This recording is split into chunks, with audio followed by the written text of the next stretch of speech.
Hi, I'm Jasper Pattison. I play bass in Cult Shock and Citizen Fish, just making sure it's the right way up. And also I contribute guitar and a bit of bass, guitar and spoken word to Black Rock High. Hi, Black Rock High.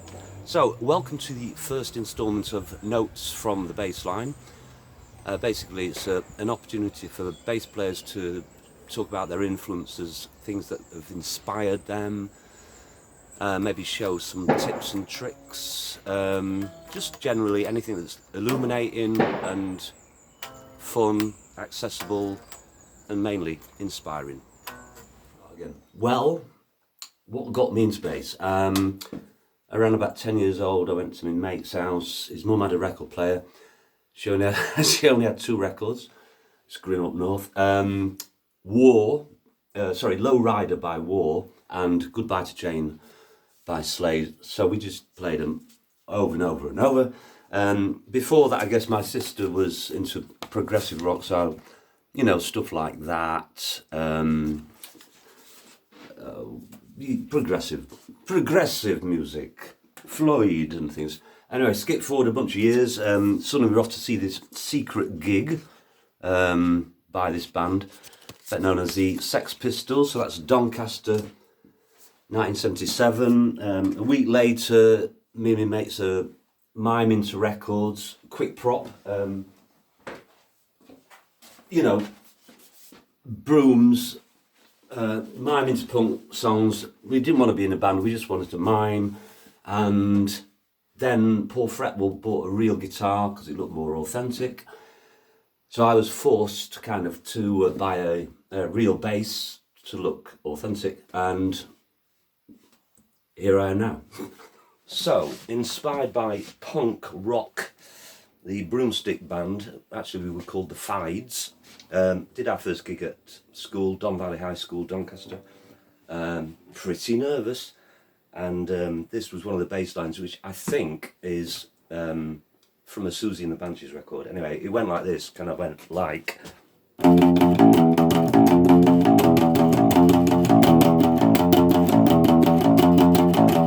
for quite a long time. So two notes really, and then linking to the two note thing. Then I went away and toured Europe for 3 years in a professional cover version band,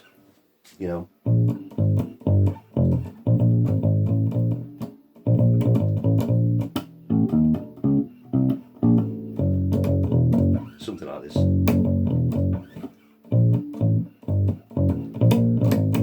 Let's dance, etc. And then after leaving that, I came down to Bath, and me, Murph and Gary formed the Rhythmites. That's us doing a Wessex anarchy sign in Herefordshire or Kidderminster. There they are, the boys. Oops, knocking things over. Let's see if we can do this. So there we go. A little trip out to a local place. Then what was ace was Dick Dick said, do you want to be on a record? So give us a track, and there was our first time ever on a record. Totally exciting. And Murph's, check this out. Murph's right on the back there. Famous at last. I mean, what a buzz. So thanks, Dick. Cool. Still got your t-shirt, it says. Anyway, so two notes in the Broomstick Band, and then weirdly enough, two notes for the first record. Yeah. Oh yes. Wow. We don't wanna fight, we don't wanna want no. We don't wanna violence. We don't wanna want no. We don't wanna any situation. We don't wanna human stress. So again, weird. You can be in a band with 2 notes. Great.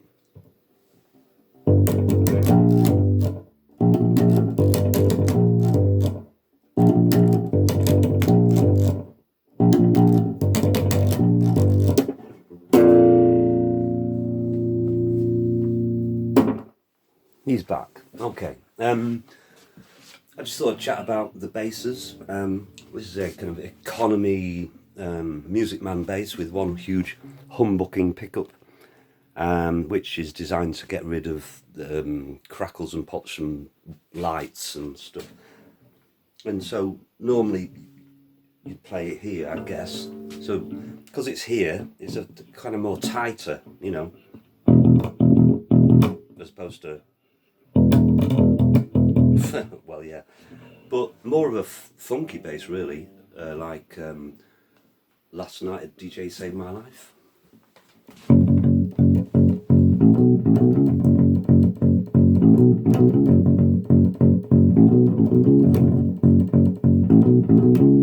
Etc. And what else?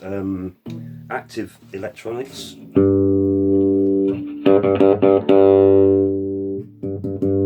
So quite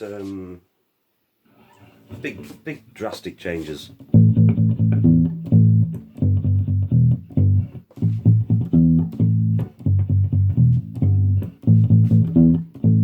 Sometimes the thumb's handy, or well, whatever. Anyway, let's have a look at this other bass. There we go. So this is a £20 from the charity shop. It's a K bass. I don't know if you can read that. It says K. Does it? What's he looking at? Used to sell them in Woolworths. It's got a bit of metal tin foil there to assist with the, I don't know, with something. Oh, I meant to say these are flat wound strings, so kind of smoother than round wound.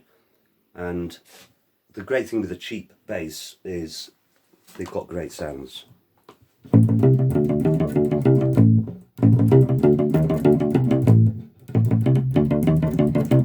The slits.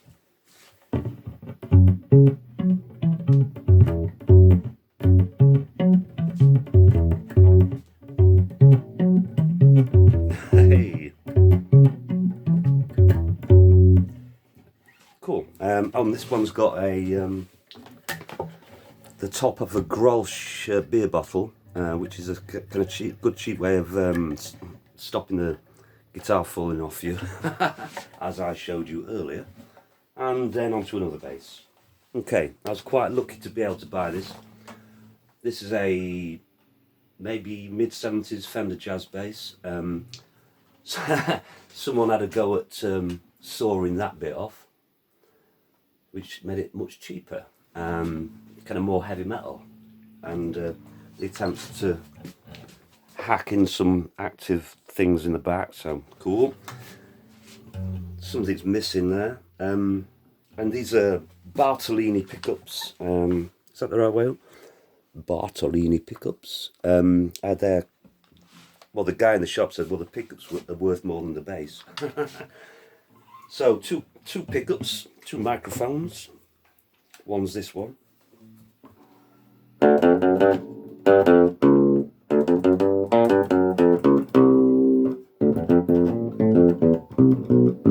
Etc. And then there's this one, which is that one.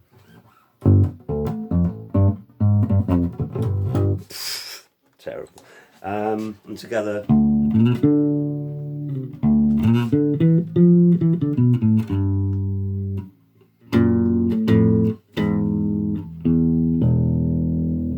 Oh yeah, I sometimes do this to make sure everything's in tune.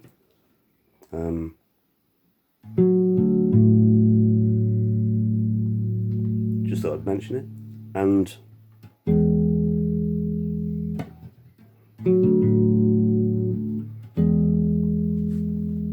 is it Walk on a Wild Side?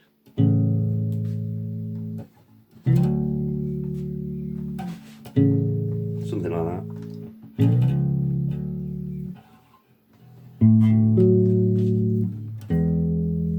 Cool. Okay, back to the Rosillo's influence. There's a bit on this record, the song being Wake Up.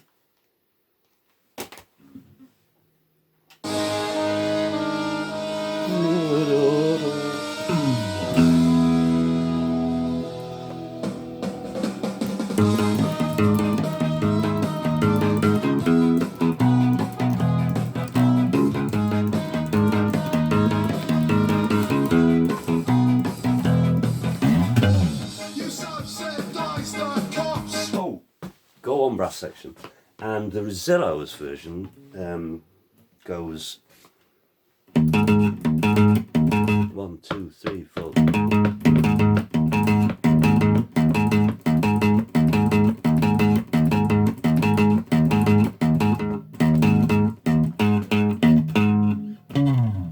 My baby does good sculptures, yeah. I quite like the way songs mutate over the passage of time. A good example is with this Traffic Lights. This is how it was recorded ages ago.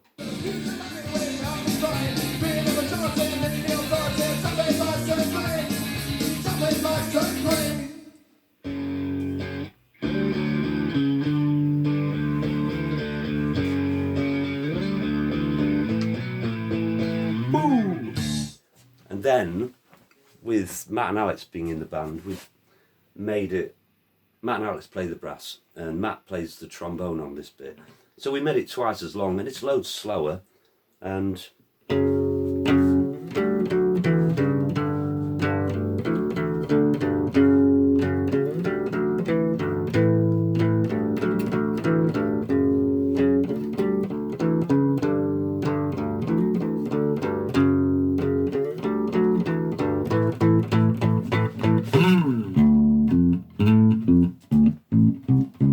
etc. So, yeah, I like that. Things can change. Right. Hello. Right, this is Paul Taylor, the original Cult Shock bass player. I absolutely adore the way he plays. Totally. He's so unique, and it's pretty tough trying to play his bass lines. His fingers are way more nimble than mine. So a good example of something that I've had to make up to kind of combat not being able to actually play it is at the end of 20 questions. I had to work out how to do hammer-ons, which a hammer-on is, well, it's, you know, so you're just playing the notes without your hand. And slow version, but it's, I think it goes something like.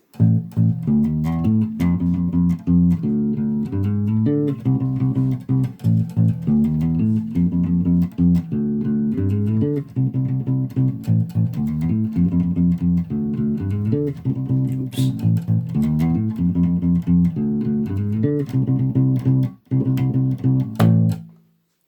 So, thank God for hammer-ons.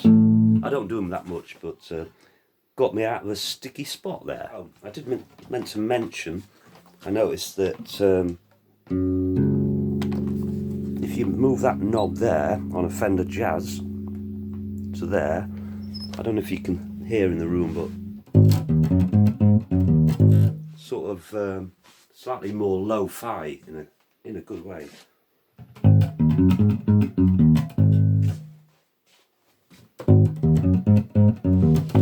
So, to Lucky 7, I noticed that Habit by Citizen Fish, Habit, is uncannily like Sink or Swim by Citizen Fish, as in, oops, sorry, Habit, hang on.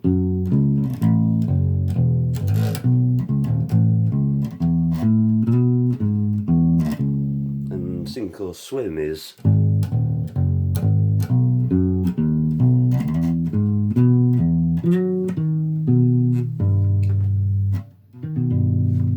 together.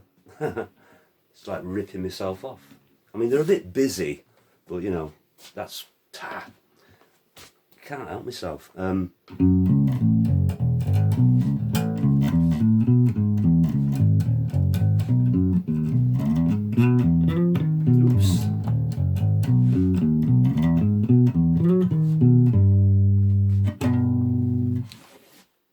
RDF, radical dance fashion. Where's he going with this? What a bass line.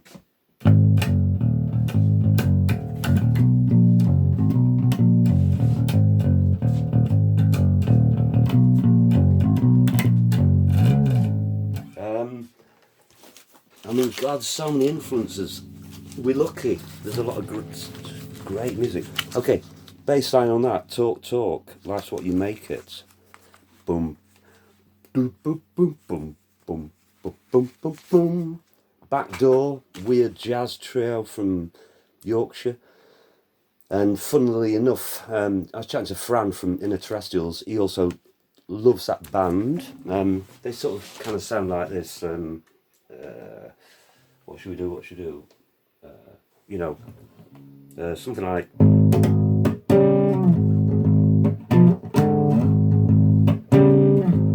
Oh no, it's this.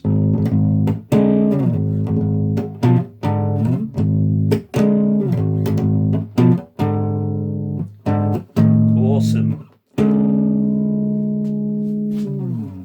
So discordant. I love it.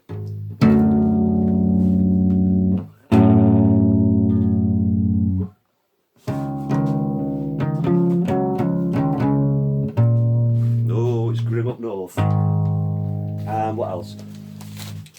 Played that to death. No, I haven't. Not to death. To alive. I love that record. Played this band for about 2 years on cassette. Love that. I mean, did I mention Wire? Wire. Yeah, flipping great. Definitely my favourite dub record of all time. That's Morewell Unlimited. And I can't read music, but I know a few notes. C, E, E sharp, and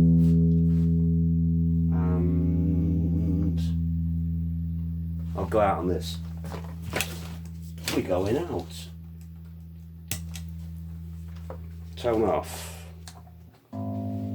Where are you? Track 10, 4, 5, 6, 7, 8, 9, 10.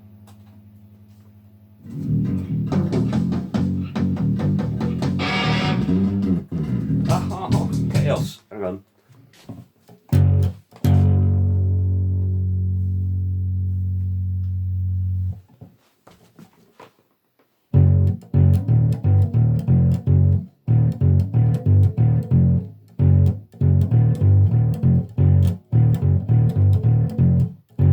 Nice and repetitive.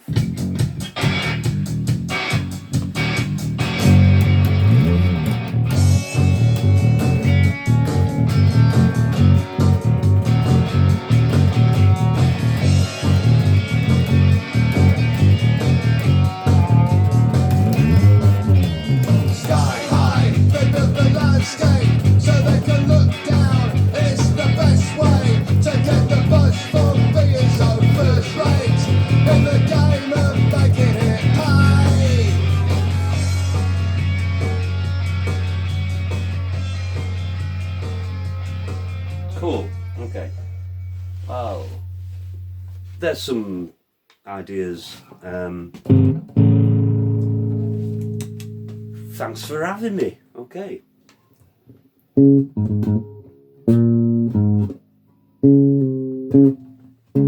Ta. How was it? Nice.